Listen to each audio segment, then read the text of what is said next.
Chegando aqui para mais uma live. Hoje era para ser a última live, mas eu furei ontem. Ontem eu não apareci aqui para fazer a penúltima live. Então eu vou fazer a penúltima parte hoje e eu faço a última amanhã.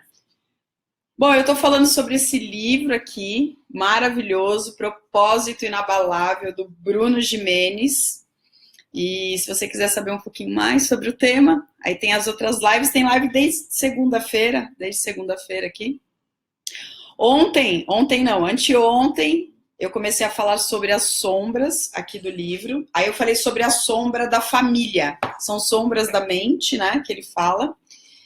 E aí ele divide lá em 3 sombras. Então, anteontem eu falei sobre a sombra da família.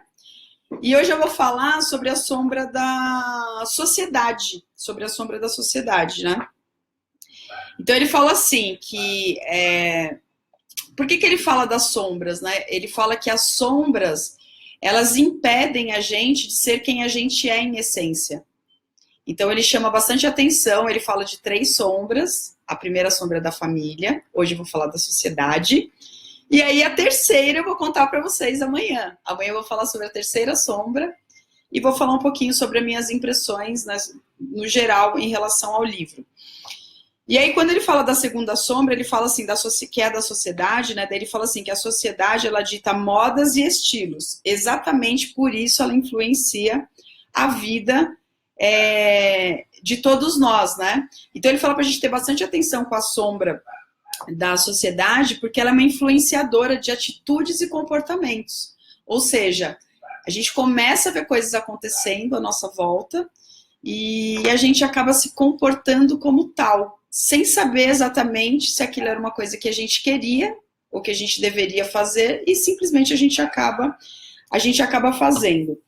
Aí ele vai contando alguns motivos, né? Dentro da sombra ele vai trabalhar alguns motivos. Aí aqui tem o primeiro motivo, que é o motivo do pertencimento, né? Então, dentro da sombra da sociedade, ele vai falar do motivo do pertencimento. Aí ele fala assim, ó, todas as pessoas querem pertencer a uma comunidade ou grupo, né? Então, é aqui que ele vai falar bastante em relação à influência, né? Então, a questão do pertencimento. A gente vê um grupo dentro da sociedade.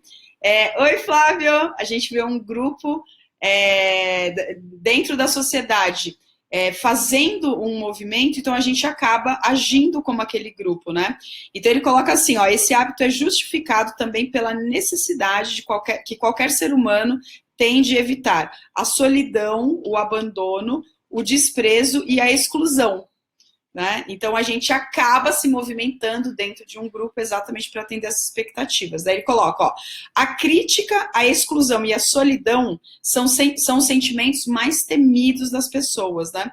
E vamos ser sinceros, são sentimentos realmente perturbadores. Então vai chegando uma hora que você já não sabe se aquilo é você, se aquilo é uma coisa que você realmente queria, e muitas vezes a gente se movimenta para coisas da sociedade em relação ao pertencimento, e a gente está se sentindo infeliz dentro daquele contexto e a gente não sabe por quê, mas muitas vezes é simplesmente porque a gente está seguindo aquela massa, né?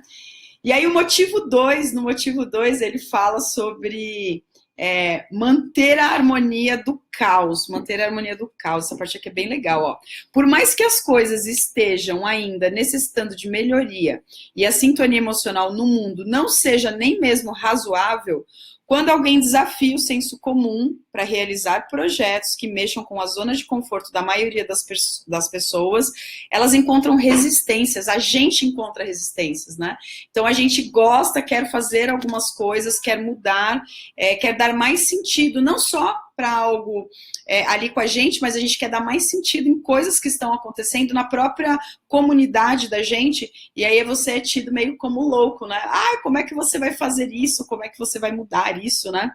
A sociedade como um todo sempre combate novas ideias. Ela sente insegurança se você quiser realizar algo que ainda não é conhecido. Se além de tudo você quer gerar uma mudança e essa coisa for nova, aí a coisa fica feia. Não é quando a coisa também não é tradicional ou esteja desafiando a harmonia do caos. Então a gente gosta de viver já a gente se acostuma, né? Até com o caos que a própria sociedade coloca como as coisas se movimentam. Aí ele coloca assim, ó, ele finaliza essa parte dizendo o seguinte: se você não tiver força, confiança e autoestima para suportar a rejeição da sociedade, se não contar com a persistência necessária para superar essa energia contrária, ao menos quando seu projeto de vida estiver em estágio inicial, você certamente perderá toda a sua confiança querendo ser aceito. Então você vai ter convicção sobre uma coisa, você vai gostar muito daquilo, só que aí a sociedade, ela não vai aceitar, e aí o que você vai fazer no gesto para ser aceito? Você vai acabar desistindo. E aí ele fala aqui do motivo 3, que é a projeção da felicidade, né? Comparações e cobranças. Então, sobre a sombra da sociedade, né? O terceiro motivo é a projeção da felicidade. Aí ele fala assim, ó, as comparações surgem naturalmente da tendência que o ser humano tem em buscar felicidade em fontes externas, cometendo o grave erro de se esquecer de olhar para dentro de si mesmo. Então ele fala assim, tanto nos momentos que a gente começa a olhar para as coisas, né? A gente achar que a felicidade está no carro, que a felicidade está na casa, e não olhar, né? Isso dentro do coaching a gente chama isso um valor meio, né? Ele não é um valor fim. O que aquilo vai trazer? E às vezes a pessoa não acha sentido depois daquele valor meio, um carro, por exemplo. E aí quando você não acha, isso rapidamente acaba. Isso você passa a ter aquele bem, e daqui a pouco aquilo perde o sentido. Então ele fala tanto dessas questões da gente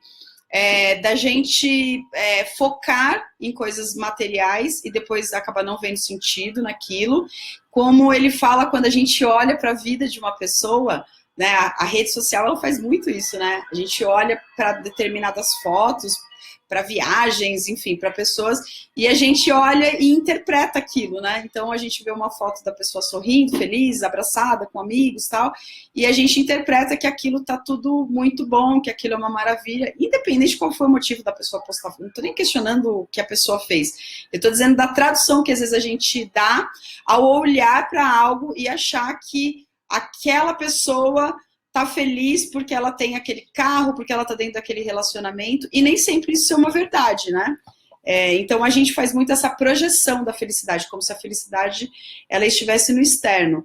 E aí, de novo, ele fala dessa sombra e ele traz de novo a questão, né? Ele fala que a nossa missão, independente de você ter missões maiores com os outros, né? E lá na primeira live eu falei sobre os 3 níveis de missão, mas ele fala que a questão a missão da gente é sermos nós mesmos em essência, né? Então, pra gente ficar mais presente para isso. Daí em relação também aqui à questão da projeção da felicidade, daí ele fala assim, ó, então você começa a focar no ter para ser. Se eu tenho um carro, logo eu sou, né, alguma coisa.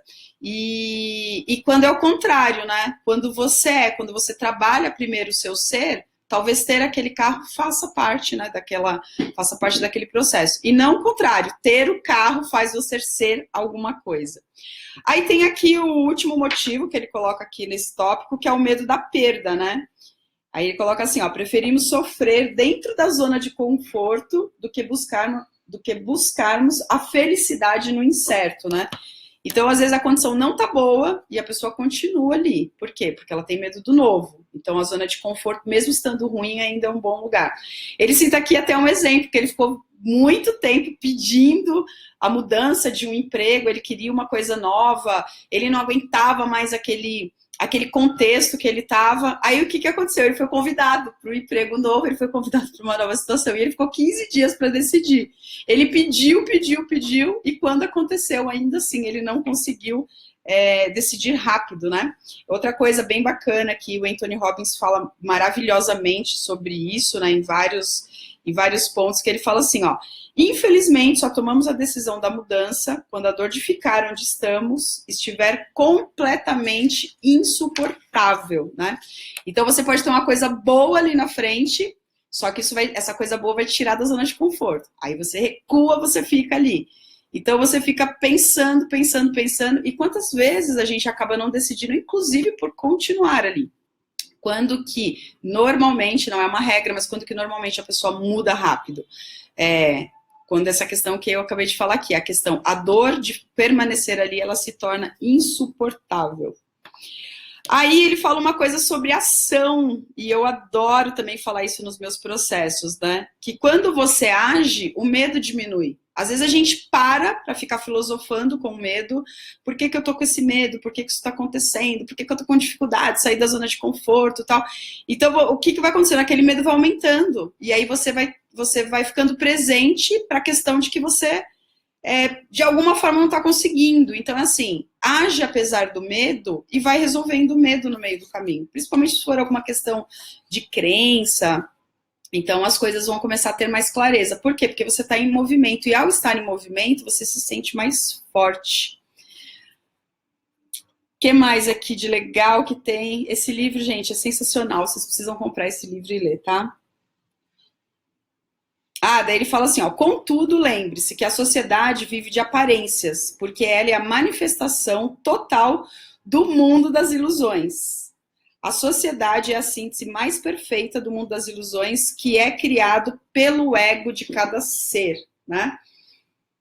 Aí ele coloca assim, ó, você precisa ficar com o seu filtro sempre ativo, refletindo o que é e o que não é importante para você, e não exatamente aquilo que a sociedade impõe para a gente todos os dias, né? Através dos comportamentos do dia a dia, onde a gente está andando, através da televisão, até mesmo através das redes sociais, enfim.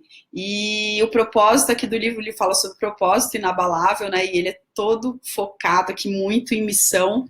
Então, ó, eu super indico o livro Propósito Inabalável, do Bruno Gimenez. E amanhã eu volto aqui para fazer a última parte do livro. Amanhã a gente vai falar sobre a terceira sombra, que eu não falei qual é e também não vou falar. Então, aparece aqui na live amanhã. Eu não sei o horário que eu vou fazer essas 10 lives. Eu fiz 10 lives simplesmente entrando para testar a ferramenta. Eu também estou subindo isso lá no meu canal do YouTube. Tem outros vídeos lá. Eu estou levando essas lives para lá.